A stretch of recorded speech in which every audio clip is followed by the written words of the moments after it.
And there we go. That's what I'm talking about. All right, hip hop. Y'all know what it is. Y'all see the face. Y'all see the pic. Y'all know what time it is. Welcome to Side Barz. Pantha Politix Network presents. I am your host, Seven Da Pantha, aka the Carolina Hurricane, Ridiculous Slang, aka your baby mama's favorite rapper, and a whole lot of other things you shouldn't call me in the streets unless your knuckle game ill. And I only bring you the dope. I only bring you the dope. I'm like the Marlo Stanfield of hip hop podcast. So today, I am very fortunate to have a legend from the West Coast in the building with me. I'm gonna let him tell you more about the backstory. But Mike Crenshaw is in the building. Thank you, brother. How you doing today? Seven, it's good to be with you, bro. Thank you for having me. Man, thank you for being here. Most definitely. So I Yeah. know I said West Coast, but tell the people exactly where you're from. I'm from Chicago originally. No doubt. I lived in Minneapolis for a minute. So that's where I spent the first part of my life. Then I moved to Portland in 92. I've been out here the longest I've been anywhere. So really, I've lived most of my life in Portland, but I still feel like I'm from the Midwest, you know? So you know what a trip is? When I was in the Midwest growing up and first starting to express myself through hip hop as a teenager, because I started rapping as a little boy, but I really started leaning into the culture as a teenager, along with other things. But people used to tell me, man, you seem like you're from the West Coast. People would move out from LA. And now, because my last name is Crenshaw, people meet me and they always assume I'm from LA. Oh man, that I won't lie. The first time I saw your name, that's what I thought. I was like, he got to be from LA. Yep, yep. And then I was like, no, Portland. But then I started doing my research, and I was like, oh, he ain't even from Portland. Okay, cool, cool. Yeah. That's what's up. So you've been out here since '92. So what was it that spurred you moving to the West Coast? My mom moved out here with my little sister in 88, I think. And so Okay, I came and visited initially in 1990, stayed for a little bit. I liked it, but it was a little bit slow for me. But what I did like was the nature. The life I absolutely. was living in Minneapolis was kind of destructive in terms of like getting high and drunk and fighting and just being a dumb knucklehead young man. And so I needed to change and I needed a change. And so in 92, I came and stayed and I've been here ever since. I like, you know what it is that really made me justify it though, was the nature, the access, like being able to get to the ocean and the mountains real quick.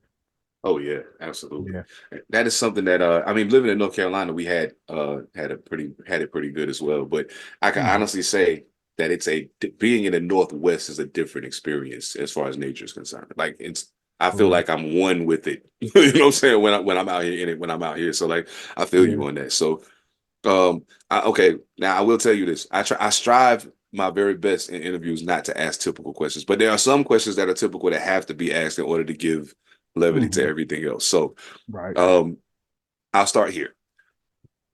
I know you used to rap you said you rapped as a youngster, but like when you started really leaning into it, what was it that made you say, I'm gonna put the pen to the paper and I want people to hear what I have to say? It Was was a there combination. Go ahead. oh, I'm sorry, go ahead. No. It was a combination of two things. First of all, I started taking raps. I did it as a hobby since I was like 8 years old, but I started taking it seriously when I was 23, which to me is late, you know. But at that time, being somebody who was working to pay the bills, you know, and pay rent in the houses I was living in, uh, I was doing all kinds of stuff that I really didn't like, you know, like I was landscaping, I was working security, I was working in restaurants. And I had this natural gift for poetry um, through teaching myself how to rap. And so I noticed that there were poetry slams going on around town. So I started to go to poetry slams, and because I had the gift of gab uh, from rapping most of my life, I could win poetry slams. I was more competitive than people who were reading their poems off the page. And then that got me invited to be in a band by this brother, David Parks. We started a live band in 93 called Hungry Bob. The other thing that you know, aside from me just wanting to do something that I love and something that I was good at was listening to popular commercial rap. I didn't hear a lot of reflections of who I was. I heard reflections of the dope dealer, the cat who was gonna fuck your girl, and you know, all these things that are real parts of reality, but in terms of the choices that I was making, it wasn't a reflection of me.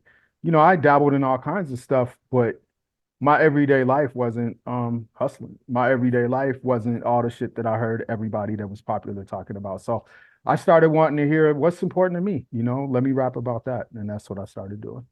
That makes perfect sense. Absolutely. And I actually said to someone very recently, I said, I feel like as much as I love hip hop, I feel like the hip hop that they give to people is a very limited scope of the black.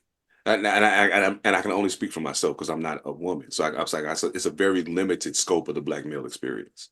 Um, Indeed. Yeah. they get a very truncated view of who we are as people, and that's kind of allowed them to put us in those boxes to a degree.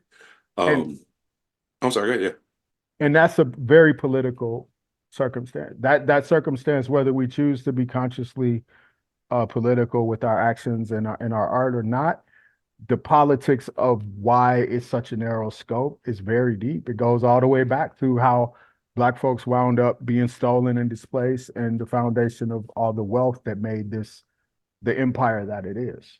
Right? sure did, sure Yeah. did. That's real talk. All right, so you came out to the West Coast. You said about 23, you started taking it serious.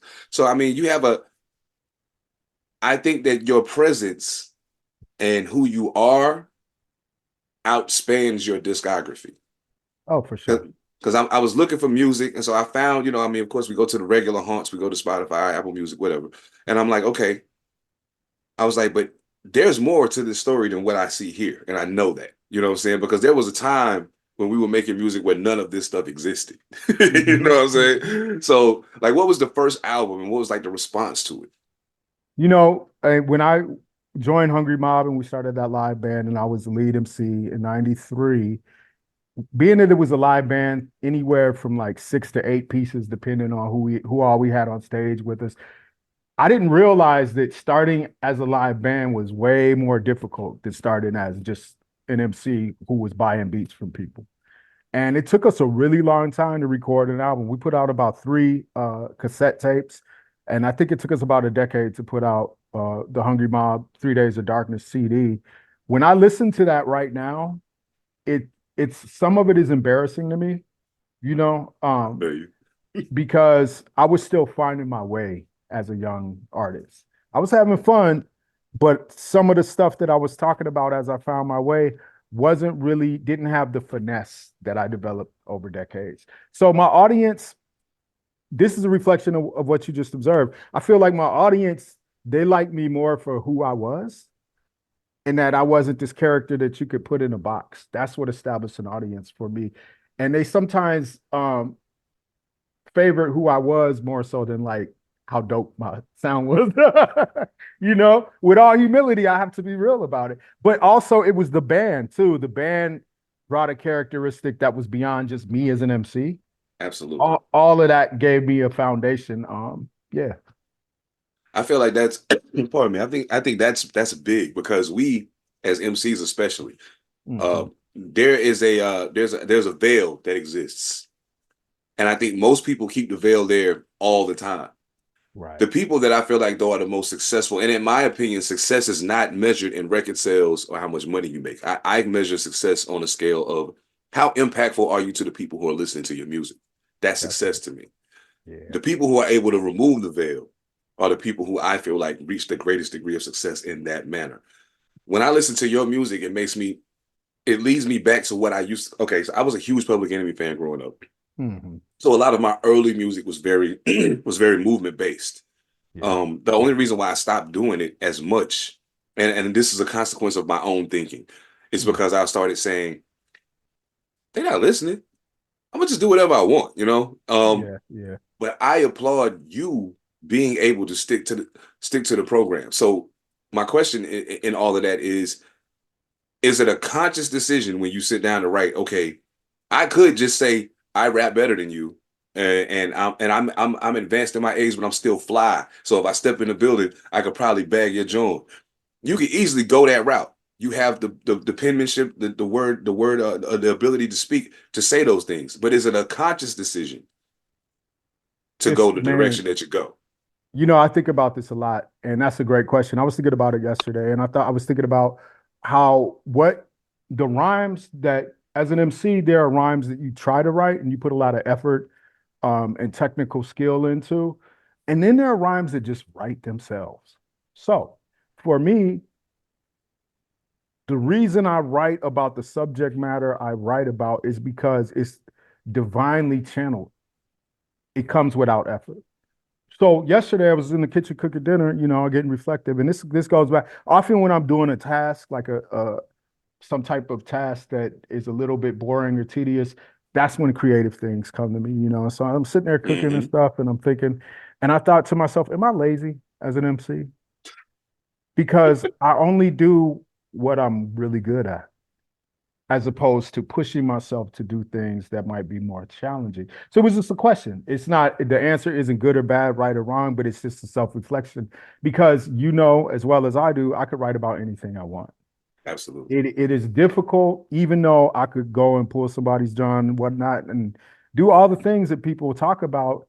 It's difficult for me to talk about that because, and this is why there's a degree of strength in certain kinds of humility, and it comes from foresight and experience. So, what I understand is I've had to be a warrior at times in my life, and I understand that at 53, I'm really not trying to be fighting in public.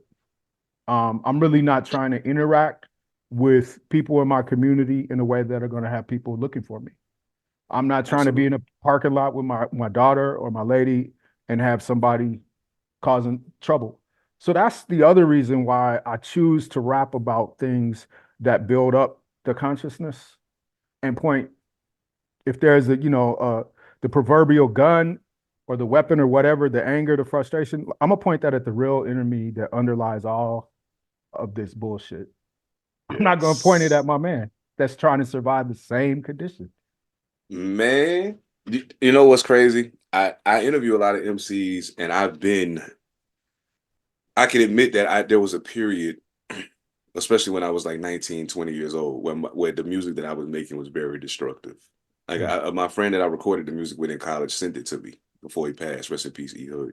mm, Um, he sent it to me, and I listened back to it, and I was disturbed by what I heard. mm, You know what I'm saying? Because I know my father was a Black Panther. I was raised better than this. What am I doing? mm, You know what mm, I'm saying? Why am I mm, tripping right mm. now? But it took me listening back to that to recognize how far I'd come. Yeah, You know man. what I'm saying? Yep. So I'm thinking to myself, so I was doing my research. We'll get back to the music, of course, because that is kind of what brought us here. But like I love to talk about what happens behind the music. So like Hmm. I kind of like Hmm. to get into that part of it. So talk to me about that anti-racist action group that you founded. Yeah, I was Um, a co-founder of that.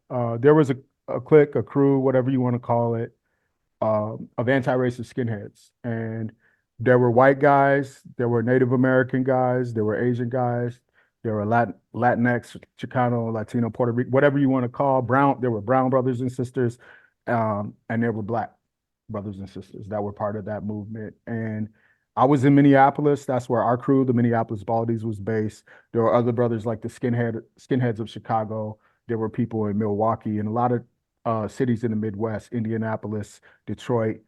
All of us together in the late 80s started to network in order to fight the fascists and the neo-Nazis and the Nazi skinheads in our region. People don't realize that the skinhead scene initially was started by Jamaican immigrants who mhm. were bringing their music and style to England. And so we were modeling ourselves after that traditional old school original skinhead scene. But because of the news media, they focused on the Nazi problem because it was more sensational. And so a lot of white kids saw that and got attracted to it. So when most people in the United States heard about skinheads, they always think they're Nazis.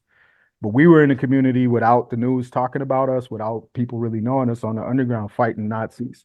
And in order for us to really be successful, we had to build a network with people in other cities and other neighborhoods with some of the gangs that were in our community. And that network was called Anti-Racist Action. Man, that is super dope. And you said something very important, and it's something that I actually expressed to a brother. Mhm. He is a community activist here, and I told him, I said, you can't run from the gangs. You have to talk to them. You Yeah. can't run from them. You have to talk to them because the only problem with a gang is they have all of it figured out, except for the Mhm. politics of it. They know how Mhm. to stay together. They know how to defend each other. They know how to defend what they call theirs.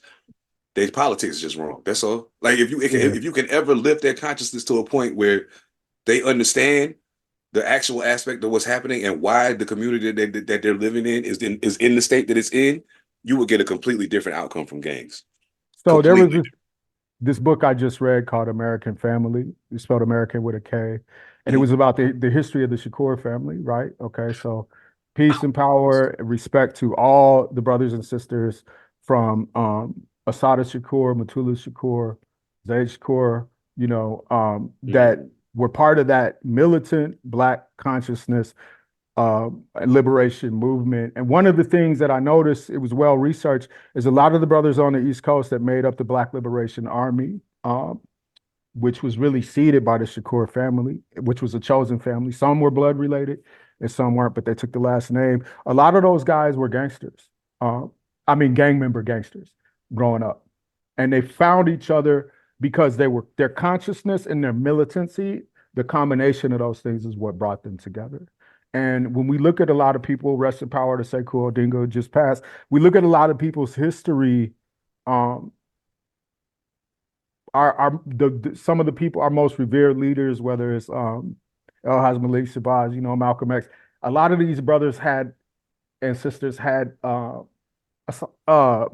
Shakur, Oof. Tupac's mom. She was in the streets. She had a crew she rode with, and they have this background where it was the militancy, the warrior aspect of who they were on the streets and in the community was part and parcel. It was like almost the core of their consciousness because the conditions Yes. that force us to have to choose to fight for our survival.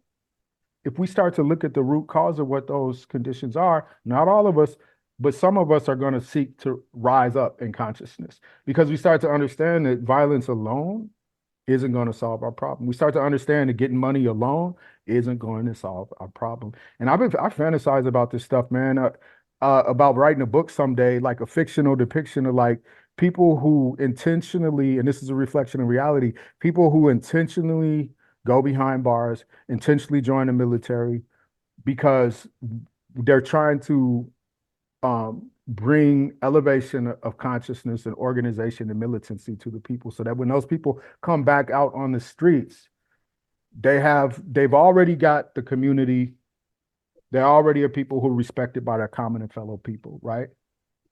They've earned that respect through being neck to neck with them and working and hustling and surviving. But then they bring those military skills or they bring those organizing skills and the respect that they have in positions of leadership to the community so that the brothers and sisters who are attracted to the gangster element will have something else to guide that fire that's inside of them.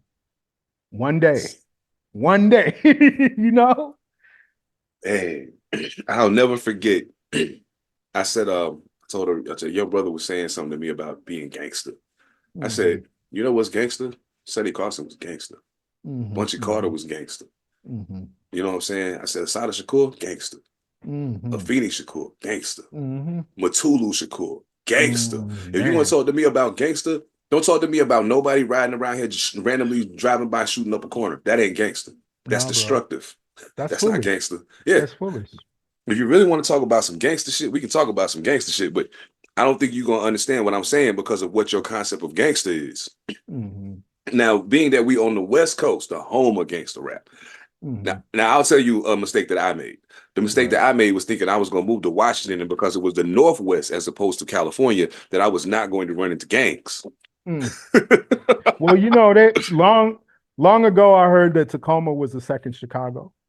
Um, Oh yeah, in terms of, so I understand that the Folks Nation in its various expressions has long been in Seattle and Tacoma, and those expressions are out here. It was a long time before I ever heard anybody talking about Vice Lord out here, but eventually Latin Kings, all that stuff is everywhere now, because people move around and a lot of it really honestly, it was economics. People coming out here looking for work, working to build ships oh during yeah, the war efforts, and they brought everything that was back home with them from wherever they were from.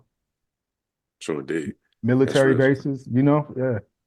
Yeah. Oh man. So I mean, I could imagine with you being from Chicago, it wasn't such a shock to the system. And I'm not certain about how the proliferation of gang culture is in Oregon as much as opposed to Washington.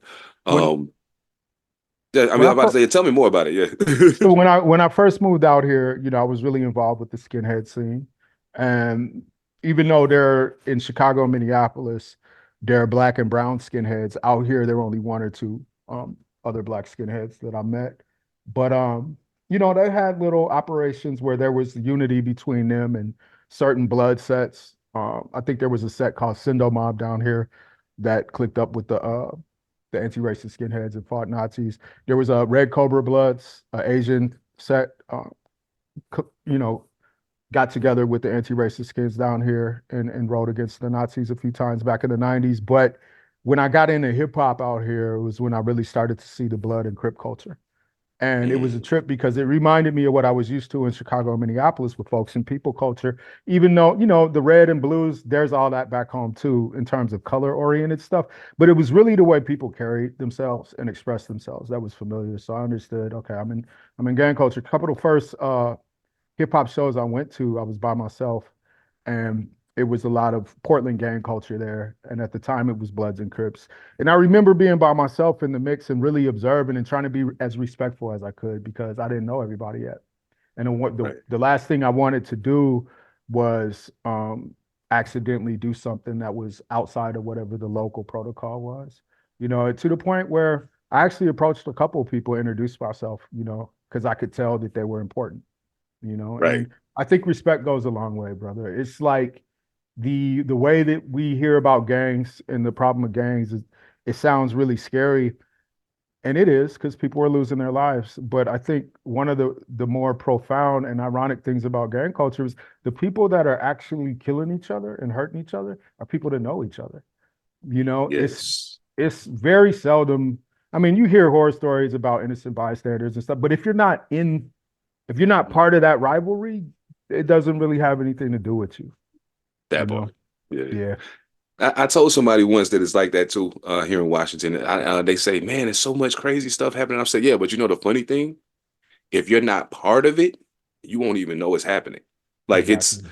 it could literally be happening 3 blocks away from you and you'll never know what happened unless you see it on the news. Like, cause you're just not in the Right. mix. It's Yep. too easy out here to avoid getting caught up in it if you want to avoid getting caught up in it. On the East Coast, a little different. Yeah. Yeah. And I think it's mainly because things are so divided on the East Coast. I told somebody, I said, think about something. There's only 3 states on the West Coast. Mm-hmm. Three. There's like 15 on the East Coast. Like, think Mm-hmm. about it. Mm-hmm. All those Mm-hmm. divisions, all those people with all those different mentalities. The East Coast is aggressive because it has to be. You know what I'm saying? Mm-hmm. It just Mm-hmm. kind of has to be. So, like, um, that's something that I think that we are not as a culture, as far as hip hop goes, we didn't take that into account as we Mm-hmm. continue to expand. Mm-hmm. Um, the Midwest has had a good run in hip hop. The South has had a great run in hip hop. The West Coast has had a great run in hip hop. But even with all of the ties that were created because of the culture and because of the music, Mm-hmm. Mm-hmm. that didn't change the nature of the relationships of people. You Right. know what I'm saying? People still Right. get mad over dumb shit, go to war over dumb shit, and Yeah. people end up dying over dumb shit. So like, Yeah. I think that being a part of the anti of anything anti-racist is beautiful. Um, oh, wait a minute, I missed that part. I did want to ask you about this. What's up? The computer center thing that you were doing. What Yeah. was that? Global Fam. Yeah. Yeah. Uh, Yeah. tell me more about that because I'm an IT junkie. So like, So, man, okay. That's good to know because I have a lot to learn about IT yet. And, one of the things I'm learning is like, I don't have to do it all. That's what absolutely, community is about. You have people on your team that can do things that you can't do, and it's figuring out the challenge is really about delegation.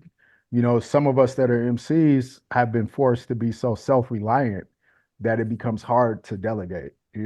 But facts. I will say part of my community work, I've been an activist since I was a teenager with the anti-racist stuff. That led to other things because there were mentors who were intervening in my life who were telling me, if you try to fight, and use violence, you're not gonna get very far. But if you orient to what the root causes of this behavior is in your community that's problematic, then you're going to get a lot farther and you can actually uplift people. And so learning about the root causes of systems of oppression, be it racism, um, poverty, white supremacy, sexism, patriarchy, all the different ways that people are discriminated against for things that are just part of our birth, part of our identity, is oriented to a larger political system. And so I started to do work in human rights and justice movements that were aimed at lifting people out of poverty. And that connected me to having an analysis and reading and studying and learning about the military industrial complex and how the history of all these systems have been basically preying on indigenous peoples and the continent of Africa from the birth of their existence. And that the West, the European and the settler colonial states that the European imperialists set up, like the United States and Australia, Israel, that all these places were feeding off of Africa. And that even though the natural resources that were coming out of Africa, the human resource historically of Black people as enslaved people that came out of Africa, um, even though all that wealth was coming out of Africa, none of that wealth was going back into the community. And we still have, this has been going on for centuries, right? So when I got invited to go to Africa through my activism, I went to Rwanda in 2004. And it was 10 years after the genocide. It was like the 10-year Rwanda genocide anniversary. And there was a conference with like 60 folks from around the Great Lakes region in Africa. That was the countries that were around the Great Lakes. And, there are these inland seas, just like in the Midwest, we have Lake Michigan and so on and so forth. There they have Lake Tanganyika, Lake Victoria, uh, Lake Kivu. And so I went to Rwanda. I met with all these brothers and sisters. And the condition was I had to figure out a 2-year project that was going to be an outcome of my experience.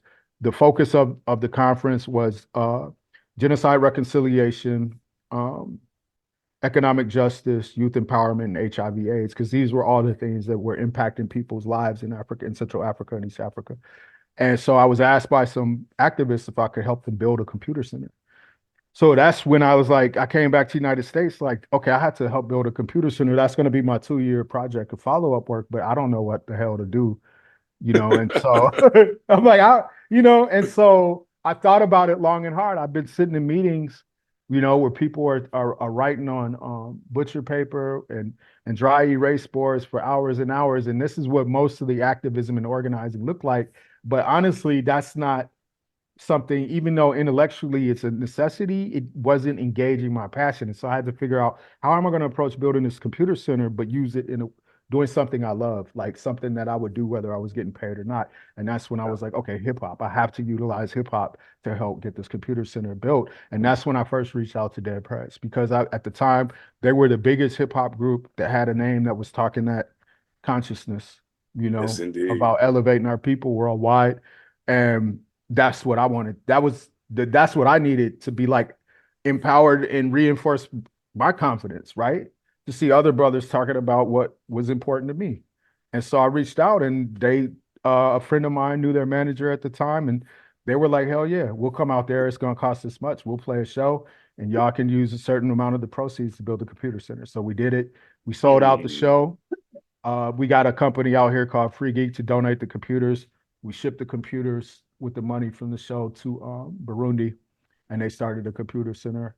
And that's a country in Central Africa, neighboring Rwanda. And they're right now they're putting in roads, they're putting in wells, they're planting orchards, they're doing all kinds of things to create food sovereignty, education projects, and that led to me participating years later in the African Hip Hop Caravan. And I was able to tour Tanzania, Kenya, South Africa, and Zimbabwe with these African indigenous hip hop collectives. And that led to me going back and forth and connecting with Panthers in Tanzania, who Mama C and Nze Pete O'Neill, because they left in 1970 and they set No up. doubt. So I've been kicking it. They introduced me to local hip hop artists in Tanzania. So we just helped a local hip hop artist that's a Maasai brother. We help him purchase some land. And so he's about to develop that land. So yeah, it's like lifetime work that I've been able to access through just really trying to lean into what can I do that's not just about me, but that's about helping other people that have an idea. Like if somebody knows, if the African brothers and sisters came to me and said, "We know this is what we need. You need to help us because you're in the West and you have access to resources," then my work is cut out for me. It's not about my ego, you know?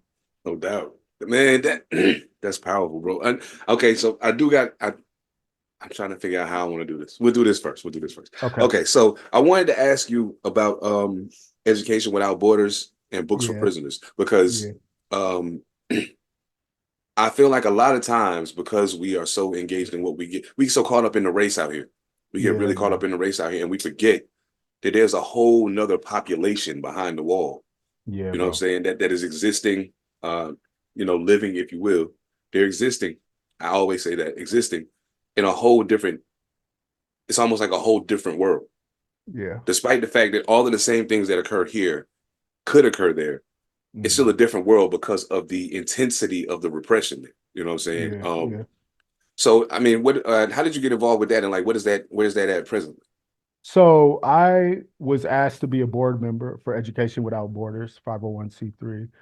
This is a local nonprofit that was started by a brother from Africa who was teaching over here and then has since moved back, and some local activists here, like my man Dan Shea, who's part of Veterans for Peace. They asked me to come in, Muhammad Hassan and Dan Shea, to be a board member. So I joined back in about 2000, and I continued to volunteer and connect my projects that I was working on later in Africa and some of the music projects. Uh, Education Without Borders would act as a fiscal sponsor. Education Without Borders was also a fiscal sponsor for Books to Prisoners, who recently branched out and got their own 501(c)(3). So we're no longer, yeah, big up to them. You know, there were some directions Absolutely. that Education Without Borders was going, and Books to Prisoners board felt like they could do better with their own 501(c)(3). So they went and got that. The work that they were doing was literally sending books to people who were inside. And you know, Mm. conceptually, the connection between the work that Education Without Borders was supporting, education initiatives here and abroad, art and culture work, cultural exchange through hip hop in Africa and United Mm. States and in the diaspora, all those things are interconnected because you know some of the work that I do, like with my sister Walida and Marisha, with Uhuru Salsa in Oregon State Penitentiary out here, you know, Wow. they bring us out periodically. What we're able to see when we go inside, um, what comes into consciousness and eventually becomes clear, if it's not clear at first, is that these are concentric circles of colonized people. Okay. And so people at the lowest level, we have people who are incarcerated in terms of their physical freedom is gone. Um, they're behind bars, they're locked away, out of sight, out of mind, unless they're being visited by comrades and family. People don't think about people who are behind bars. And Mm-hmm. the level of exploitation that these people who've been stripped of their basic rights that citizens are supposed to have, they're also used as a source of cheap labor, right? Yes. To manufacture for a lot of these tech companies, these appliance companies, and so on and so forth. And the laws have been designed historically ever since slavery to disproportionately target people of color, to target Black folks, to target poor people as this source of labor to put into these institutions. And once they're in the institutions, not only do they become a cheap source of labor for manufacturing, but they get federal and they get state dollars for each person. So once you Mm-hmm. understand that, Mm-hmm. and then you start to see like it's all interrelated and it's all about a system of exploitation. And at the bottom of that system of exploitation has always been Black and Indigenous people. So that's why we have to understand that disproportionately there's more Black people inside the system because of our relation to the system and how the system is doesn't see us as anything but a commodity to be exploited from birth to death.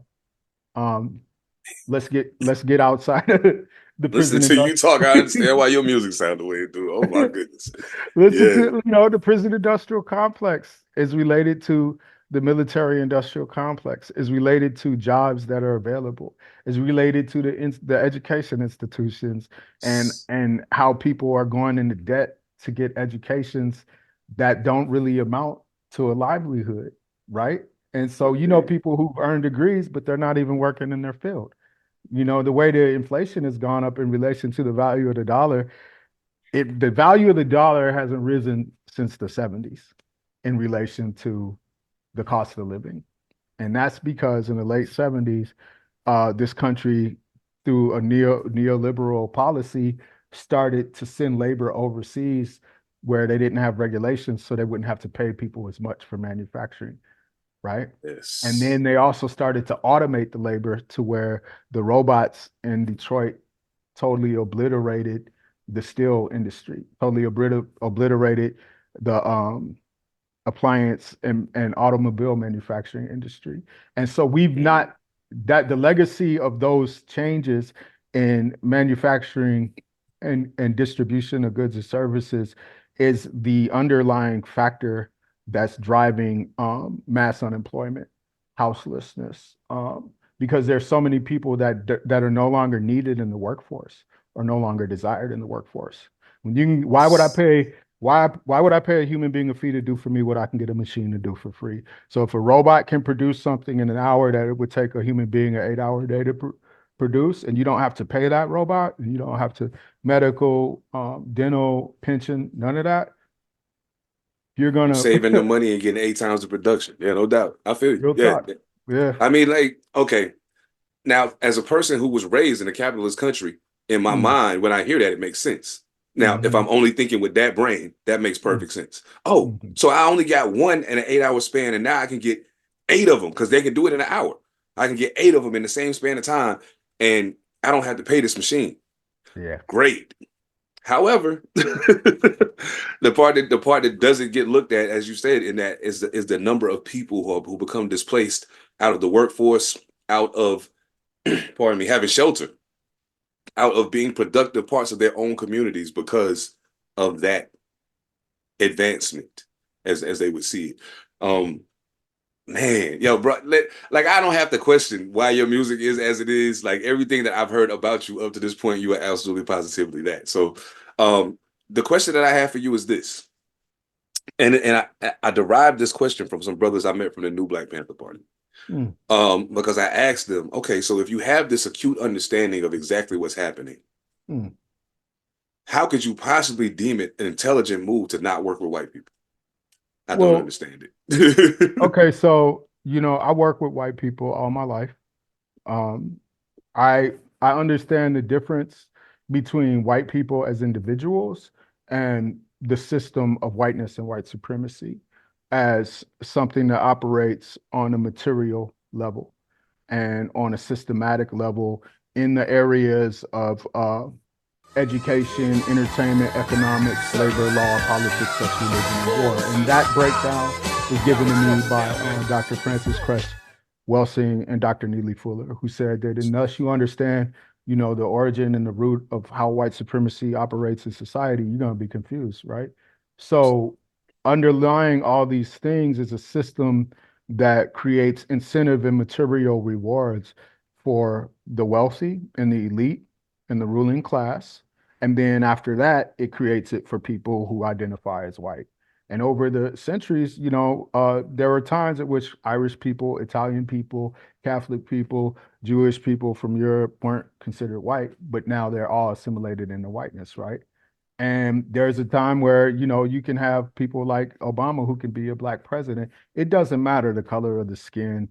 It's all serving the same set of needs for the status quo to continue to operate and for a small percentage of people to dominate the rest of us. That said, sometimes in the development of my career, there have been white people who wanted to support my work.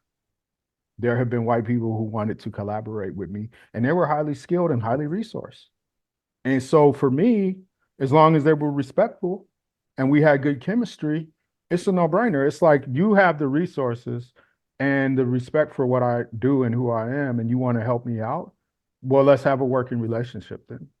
Let's even have a Absolutely. friendship because ultimately, even though my orientation to being black in the system and what that means in the system of white supremacy is very clear, I'm also a human being and I can fuck with any human being on any level. as long as we have respect and a clear understanding of who we are and what we're after.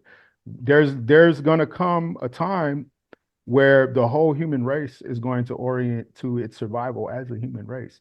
And the series of stages we have to go through to get there are going to be very tragic, but we will get there.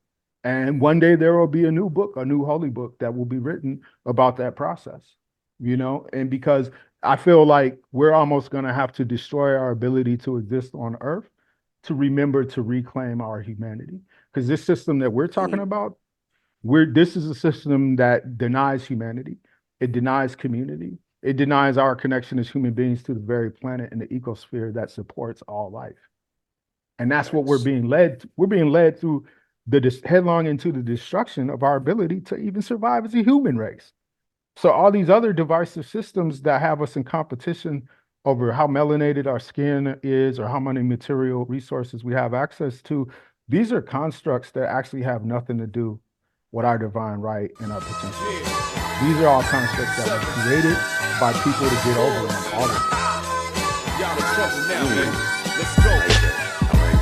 You brought up an interesting point too, and it's something that and I promise y'all, I know this is a hip hop podcast. We'll get to it in just a minute. But like it's not very often that in the course of talking hip hop you get to have these kind of conversations with people. So that's why and this is really really great, really dope to me. So my question then becomes this: there are people who believe. I recently was at a Martin Luther King Day celebration that just passed. There are people who believe that violence in and of itself is problematic in the pursuit of liberation. My thing to those people has always been, and I'd like to get your take on this. My thing to them has always been this: I understand your point. However, you have to understand that the way by which we have become oppressed to the point that that is even considered necessary was executed through violence. That's and right. Not always just physical violence. Sometimes it was physical violence, mental violence, emotional violence. It was all violence. I personally believe that in response to anything that I do as an act in response to that violence is not violence in and of itself. I consider it self-defense, and they are two very different things. That is my personal opinion. Where do you stand on the whole? What is the saying? People who make nonviolent revolution impossible only make violent revolution inevitable. Where you stand on that? I'm non-binary in my orientation. I'm abolitionist in my certainty. And that's because I look at the root cause of all these systems. So no, it's not black and white. It's more complex and nuanced than that. People say things like there's two sides to every story. No, there's multiple sides to every story. And the very fact that we've become so confused that dynamic that you first spoke of is that the people who are in control get to brand themselves as the victim, right? Come on now. How did these people get in? The liberal people who are screaming at you for using self-defense as a form of community defense or to defend your individual rights as a human being in a society where the institutions and the people who work at the institutions deny you your right to exist, then everything you do to exist is a form of self-defense, is a form of self-determination in a system that does not value your life, to the point where every time we look at our TV or our computer or our telephone, if we pay attention long enough, we see somebody that looks like you or me getting murdered in broad daylight all our lives. This isn't new. This has been happening to Black people. This has been happening to Indigenous people since we encountered Europeans. Okay, so don't tell me that I don't have a right to defend myself. If the police have a right to murder me in cold blood with no recourse or consequences, and all they have to do is say that they feared for their lives, just because I'm walking down the street, then don't I have the same right? Shouldn't I be in fear of my life just because they're in my neighborhood? Shouldn't on site I already be in a defensive stance? Shouldn't I proactively be thinking about how am I going to get home alive every time I get up in the morning? So self-defense um, preparedness, situational awareness, martial arts, weapons training, the ability to survive, the ability to organize your life in a way that you are guaranteeing uh, that you are maximizing the potential for your survival and minimizing the potential for your destruction is imperative. So that said, look at animals. You get pets, you get kittens, dogs. What do all day? They play fight. Mm-hmm. It's in their blood. You get an animal that, my daughter was talking to me about how the dog was toying with these insects, but it wasn't trying to kill them. Just like a kitten will toy or a cat will toy with a mouse, a domesticated cat will toy with a mouse, and it might accidentally kill it. But these are its innate genetic codes for hunting, for survival. So people, we live civilized. We wear shoes. You ever try to walk on a hot beach? Look like a fool. Our feet aren't even callous enough to walk around barefooted. Animals have never lost the ability to orient to their physical control of their body and their surrounding to the point where they have to play fight just as a matter of existence. So we as human beings cannot become um, so reliant on a system that exploits and abusing us that we forget how to defend ourselves. Lastly, I'll say, I know I'm long-winded. Thank Oh, you for bro, your. no, I don't mind at all, please. Here's another thing. We become so device dependent. I used to get on a bus or the plane in the car, and I look out the window and be in wonder and awe of my environment. But now I get in the plane and I sit in the seat and I pull out my phone.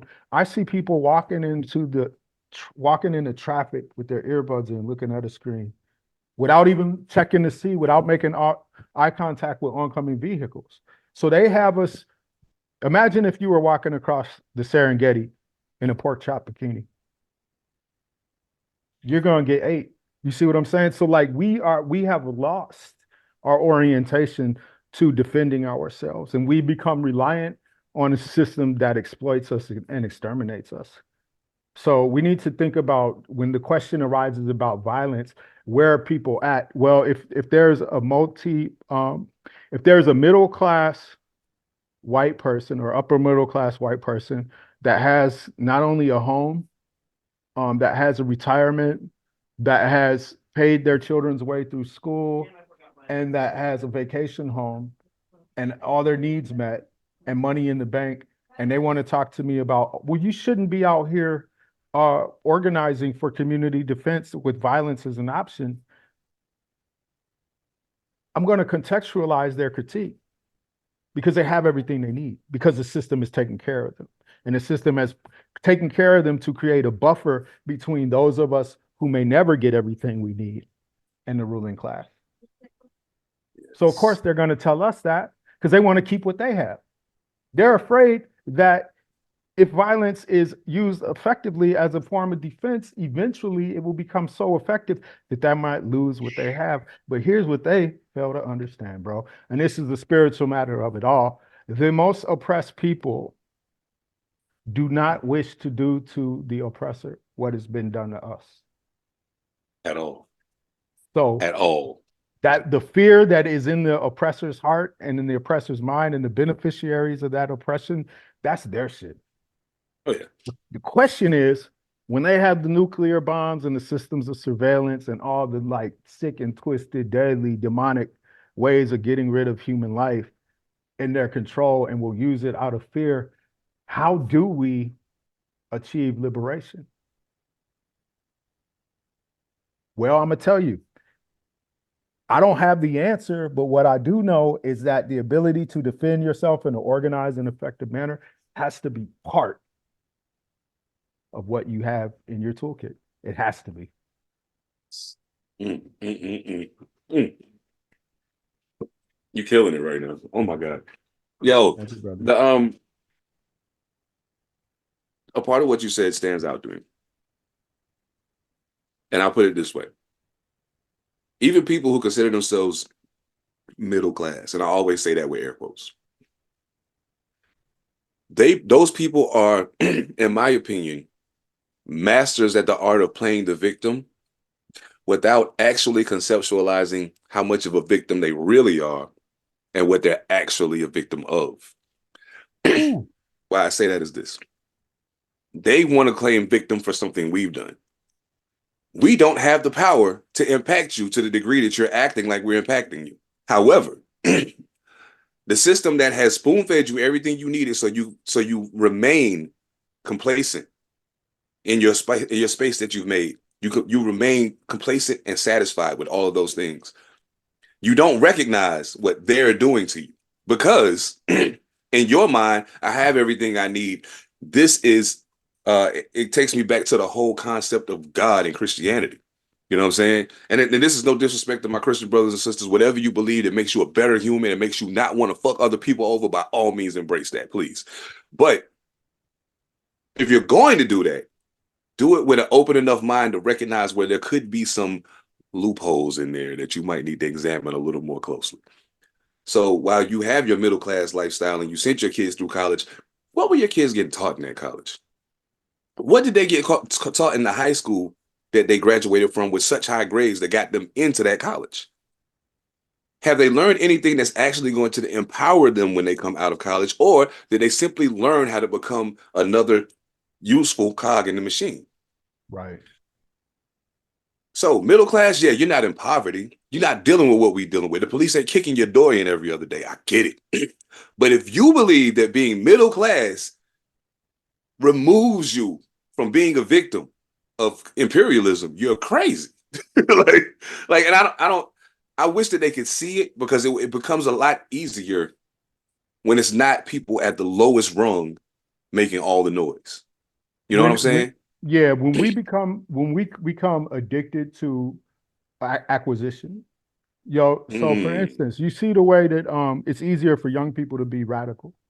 Absolutely. It's because young people haven't had to become attached to the things that they rely on for survival.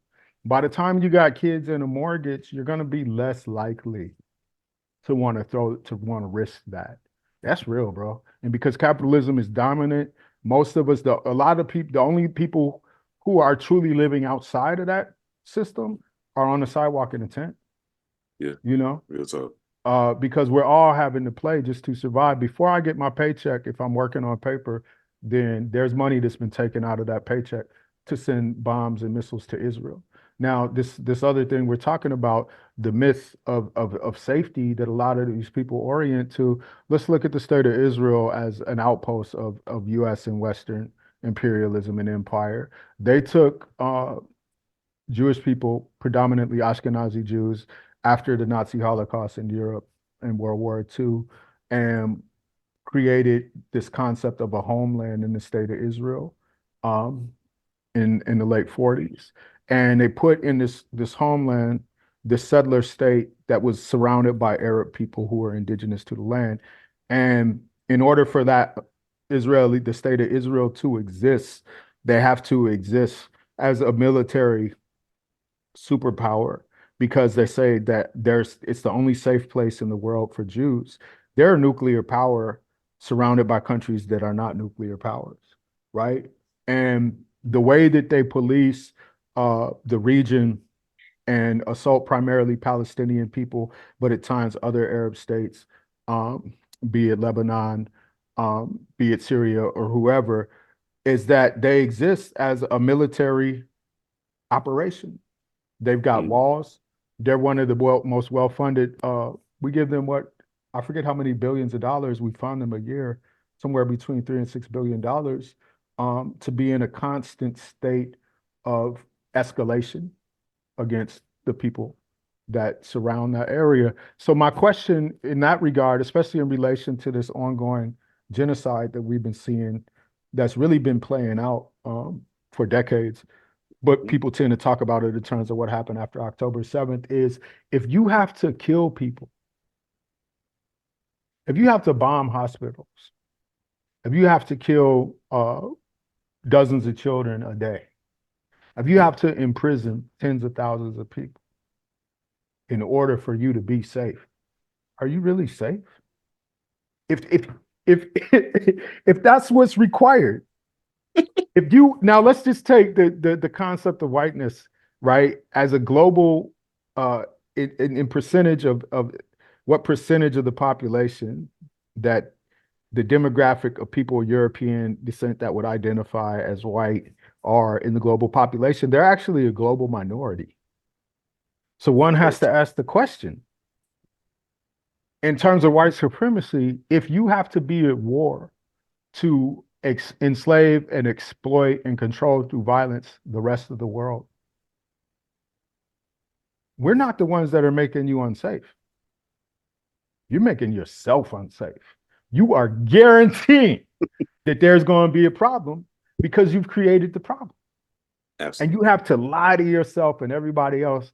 Be like, oh, everyone's a terrorist, everyone's a gang member, everybody's a threat. They're gonna, these immigrants, this, that, and the other, they're gonna bring diseases. They're, and you have to scapegoat the world. You have to, that's the most, that's the least safe and secure thing in the spectrum of consciousness on the planet. So, You know? So I often wonder, brother, I'm like, is there going to be a reckoning to where a critical mass of people who are part of that specific problem decide to join the rest of humanity and work constructively and creatively to resolve these things? Or are we going to be pushed into a conflagration that wipes out the majority of life on Earth because of that very thing? I'm unfortunately inside my head as I just think about it in the midst of us having this conversation and leaning towards the latter as opposed to the former, even though the former would be preferred. Just being real, like It I would don't, be great. I would love to see that happen. You know what I'm saying? Yeah. But I understand the reality that people are going to people, and that makes me very nervous that Yeah. people are going to people because you never know where that's going to go. Okay, y'all, I promise this is the last one, and I'll get to the music. I'm gonna make it quick. But yeah, I actually got a dip, so I'll dip after this one Okay, because I got well to that's what's run to the up. show. Well, I'll get you back on another time, and we'll get to the music. I ain't worried about that. Okay, But bet. tell me something about it did happen here. I was very interested in that. So I got offered a book deal um, about 10 years ago. And in the interim, I started managing the local radio station, Cable Community Radio. A big shout out to Cable. While I was managing Cable, I met a program director and became friends with her. Her name is Erin Yankee. Big shout out to Erin Yankee. Erin Yankee technically is such a good audio producer that it was her and my comrade Alec who really made the podcast what it is sonically. But the story of the podcast goes back to a book deal that I was offered. And I was offered a book deal because somebody by PM Press, who put out the book version of the podcast, also called It Did Happen Here. Um, they got to hear my story while I was on a book tour on behalf of books or on behalf of Boots from the Coup. Boots from the Coup was going to go on a book tour with my comrade Walida and Marisha and talk about David Gilbert's book called Love and Struggle. David Gilbert was one of the only white members of the Black Liberation Army, and he was a getaway driver for a bank heist that basically didn't work out, and he got caught, and he'd been in jail for most of his adult life, and recently got out. But David Gilbert wrote a book behind bars called Love and Struggle, and he asked Boots and Walida to go on book tour on behalf of it. Boots couldn't do it, so Walida invited me. So in the car, the staff from PM Press got to hear my story about being an anti-racist Black skinhead. My life in that movement, my role in that movement is inextricably connected to a network and a community of people. We all were part of that movement together. What we were doing in Minneapolis and Chicago eventually influenced what wound up happening in Portland in the wake of the white supremacist neo-Nazi skinhead murder of an African immigrant brother from Ethiopia named Mulugeta Seraw. They murdered Mulugeta Seraw, the Nazi skinheads, from a gang called Eastside White Pride in Portland in 1988. And in the wake of that, there were people from anti-racist action in the Midwest that connected with people in Portland and helped provide material and ideological support to build the anti-racist action network out here, which consisted of ARA, Skinheads Against Racial Prejudice, Coalition for Human Dignity, and a lot of other people who came together to defend their communities against the Nazis. So that story that I was writing about from my perspective and the interviews I had done for my book with different people in the Midwest. I was approached by Erin Yankee, and she said, "What if you take your story and tie it together with what happened out here in Portland? Because there's this bridge that you were part of building, and we tell the story not just about you, but of all the different people that were involved in that movement." And so that's what the It Did Happen Here podcast is about. Man, that is so dope, man. Hey, brother, I just want to say from one liberation-minded individual to another, thank you for everything you do. Thank you, And brother. I pray that that the universe see fit to keep us both around for a while to keep doing it. Well, I'm sorry, y'all. We ain't really get to the hip hop part, but it's okay. Y'all already know It's what all it is. good. Sometimes, Yeah. sometimes it's bigger than music. So, do me a Yeah. favor though. Like, if y'all get an opportunity, make sure y'all go check out Earthbound, Under the Sun, Out Loud. Like, he's got a gang of music. Just go find it. I promise you, you won't regret it. And if it's good for the soul, good for the mind, good for the spirit, all of that good stuff. Can you please tell them how they can find you online so they can lock in with you? Yeah, I'm at Mike Crenshaw on Instagram, on X. Mike Crenshaw spelled MICCRENSHAW. MIC, not MIKE. MikeCrenshaw.com. And yeah, reach out to me, y'all. I would love to talk to you and connect. Thank you, Seven Da Pantha. One, thank you for reaching out to me because this Oh, no connect is a doubt. long time coming. I'm looking forward to doing episode 2. I'm blessed. I'm about to go do an event with Cornell West in Oh, Portugal, the man. So I gotta run. that's what's up. Hey, make it do what it do, brother. Keep banging for the people. We will be tuned in. I will definitely see you soon. Trust me when I tell you. Hey, y'all know All what right, it is, brother. man. Panther Politix Network, Side Barz. Salute to Mike Crenshaw. Salute Pretty Kings, Echo Limitless. We'll Salute. catch y'all next time. Peace.